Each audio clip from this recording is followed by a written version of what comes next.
times minus 1 over square root of 2n over n.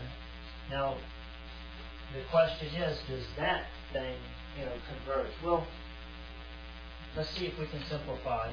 The square term, makes this thing a 1/2, a positive 1/2. So you get 2 to the n over 1/2 to the n, all over n. You see,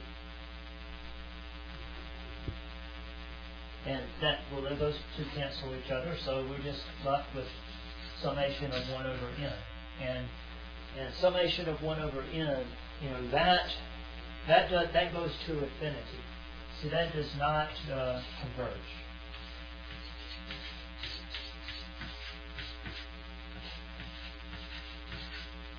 It does not converge. So that particular endpoint, the left-hand endpoint does not converge. You see, so it is a strict inequality. It's not an equal to. It's not equal there. So we can get rid of that. Now, what about over here? Is it equal there? Well, we have to go and we have to plug in 2 plus 1 over the square root of 2, into the formula, But what if we did that? What if we did that? Just plug it in. Well, it's the same thing. It ends up being the same thing. It's just, it would just be a 2 plus. You see, 2 plus, and then the 2's still cancel, and you're just left with a positive 1 over square root of 2. When you square that, it still becomes 1 over 2 to the n. So nothing has changed. It's the same exact thing for the right-hand endpoint. See, same exact thing. Nothing changed. That is not part of the interval of convergence. It's neither endpoint is part of the interval of convergence there. So it really is just that strict interval. So once you've done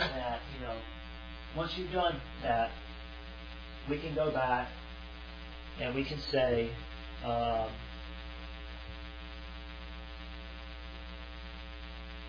we can go ahead and say the final answer. How do you answer this thing in the final form? How is it supposed to look? I mean, what are you supposed to say? Well, there's several ways you can say it, but I guess I would just say the interval of convergence is the open interval from 2 minus 1 over square root of 2 to 2 plus 1 over square root of 2.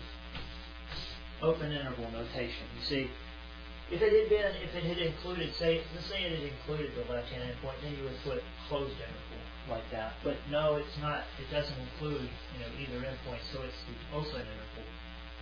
And what if they had asked you to find the radius of convergence? Radius.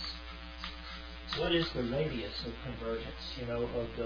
Of the power series? Well, that's different than the interval of convergence, but they're related.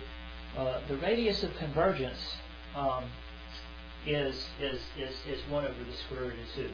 See, and why? Well, because when we got it right over here, x minus 2 less than 1 over the square root of 2. That means it's centered on the point minus 2. I mean on the point 2. So here's how it would look on the x-axis. Here is the point x equals 2. And then you're going to draw, an open interval, around the point 2, and it has radius what? The radius of that,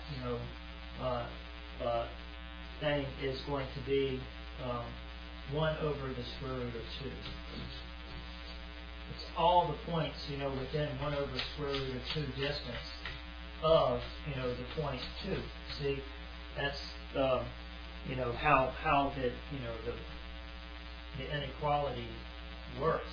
It's 1 over the square root of 2. That's the radius. And that's the equation of all the points that satisfy that. All those red points are the points in this interval, centered around 2, within a distance of 1 over the square root of 2 of that point x equals 2. So that's a very simple little problem, that it's a radius of interval of convergence problem that that you're going to have to see on a test. I mean, it's kind of a complicated problem in the sense that it's simple to answer if you know all your tests and you know what it means by interval of convergence. That's a sample problem that we could work these kind of problems in a tutoring session. So I hope that helps. Thanks for watching. See you later. This is Jimmy.